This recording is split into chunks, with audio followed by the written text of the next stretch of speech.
es pensar que al principio, cuando Jesús, al principio de su vida pública, estoy pensando cuando ha salido ya del grupo de Juan Bautista, forma tal, forma su grupo y resulta que predica en el entorno de Galilea del Norte y la gente podrían sí decirle el hombre de Nazaret, pero probablemente lo que le llamaban era el hombre santo, el hombre santo, es decir, un profeta que era un santo. Ojo, recuerdan que he dicho que Epifanio de Salamina, ¿eh? Decía que había una secta precristiana de hombres santos que se llamaban nazoreos, eran nacires.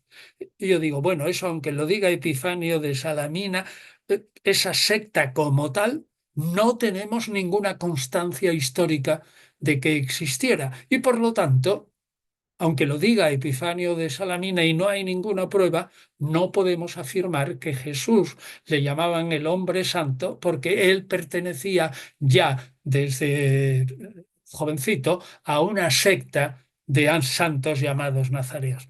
Pues bien, no. Que Jesús, otra posibilidad, que Jesús fuera un vástago de David y le llamaran hijo de David.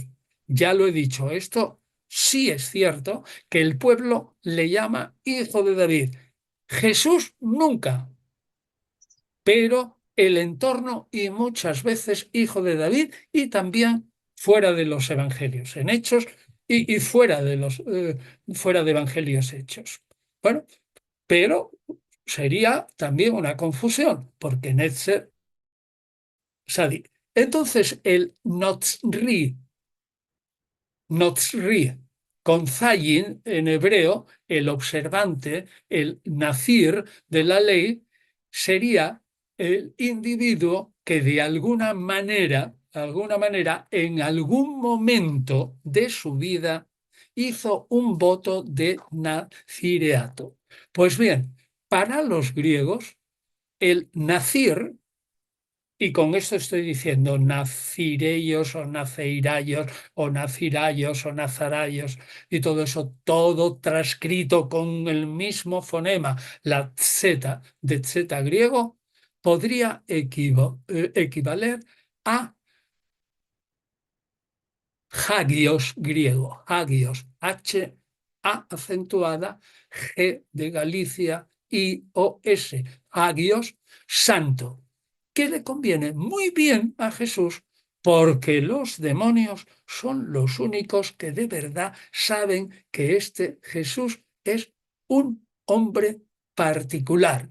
Y entonces, repito ahora lo que dije antes, del texto el endemoniado, el demonio está dentro, habla por el endemoniado, de Marcos 1, 24, 25, que le dice, bueno, ¿qué tenemos que ver contigo? Tú eres el hombre de Dios, es que has venido a, a- a perdernos.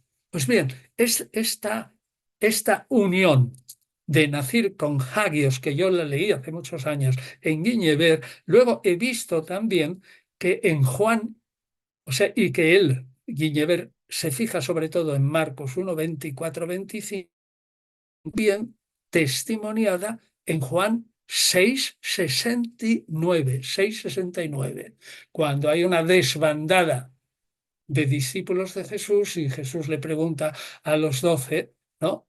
Que si ellos van a salir huyendo de él, ¿no? Y le dicen que no. Y dice Pedro, no, tú eres el Cristo, es decir, el ungido, tú eres el Mesías, el santo del Dios vivo. Y esto, desde luego, santo también puede confundirse, entre comillas, o mezclarse o pensarse en Marcos 14, 65, cuando Caifás le pregunta si él es a Jesús, si él es el Mesías, pero Caifás pregunta si tú eres el bendito de Dios. O sea, que bendito Nacir podría ser en el pueblo una designación que convenía muy bien a Jesús porque lo consideraban un profeta y un santo. Por lo tanto, fantástico. Aquí tenemos cómo realmente se nos ilumina la mente cuando pensamos que los que recibían la predicación de Jesús normalmente en arameo, ahora hay gente que dice que también utilizó en grupos más selectos el hebreo. Eso estaba en Israel utilizado corrientemente, e incluso el griego. Pues bien, fíjense el nombre santo que aparece en Hechos 4:27, donde habla Pedro delante del Sanedrín. Ya sabéis que Pedro tiene dos discursos, vienen los sanedritas, lo toman preso, le dice, oye, deja de hablar con este. Probablemente, es decir, no hagas propaganda, porque si a Jesús lo acaban de matar en una cruz por ser un sedicioso contra Roma, no nos compliques la vida con los romanos. Y dice Pedro, según el autor de Hechos, verdaderamente en esta ciudad se han aliado Herodes y Poncio Pilato con las naciones y los pueblos de Israel contra tu santo siervo Jesús, santo siervo Jesús, a quien has ungido. O sea, aquí hay tres líneas de pensamiento teológico de Pedro después de la Pascua, en el que al Jesús le llama santo, es decir, lo que recubre el hombre de Dios, el nacir, siervo, el siervo de Isaías. Es muy poco, ¿eh? Sale muy pocas veces en el Nuevo Testamento, un par de veces, la alusión a que Jesús es el siervo de Isaías, a quien has ungido, que es el Mesías. Total, que entonces si lo pensamos de esta manera, que Jesús era el nacido, el santo de Dios, nos quedamos muy tranquilos y vemos la significación profunda que puede haber en muchos textos evangélicos. Ahora bien, esta solución tiene que hacer frente a dos dificultades. La primera es que el nazireato nunca es un voto duradero, de por vida, sino temporal. Pero, ahora resolveremos, ¿no? Y segundo, Jesús no era propiamente un asceta delante de algunos del pueblo y de los fariseos, porque le llamaban comilón y borracho, en contraposición a Juan Bautista, en boca de algunos, tal como está testimoniado en Mateo 11:39 y en Lucas 7:24. Solo ahí, eso es de la fuente Q, de la fuente Q. Muy bien.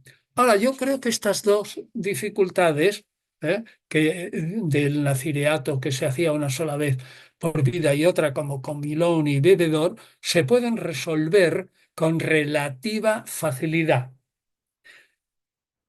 Bueno, no hay que pensar que Jesús hizo varias veces el voto de nazireato, aunque en alguna biografía griega de algún personaje escogido hablan de varios votos de nazireato, pero bueno, eso es muy raro. O sea que no hay ninguna dificultad en el fondo, que un hombre que quedó como muy santo, aunque ya se hubieran pasado los meses de nazireato, que luego aparece predicando el reino de Dios está cerca, pues la gente le diría, pues este es el santo de Dios.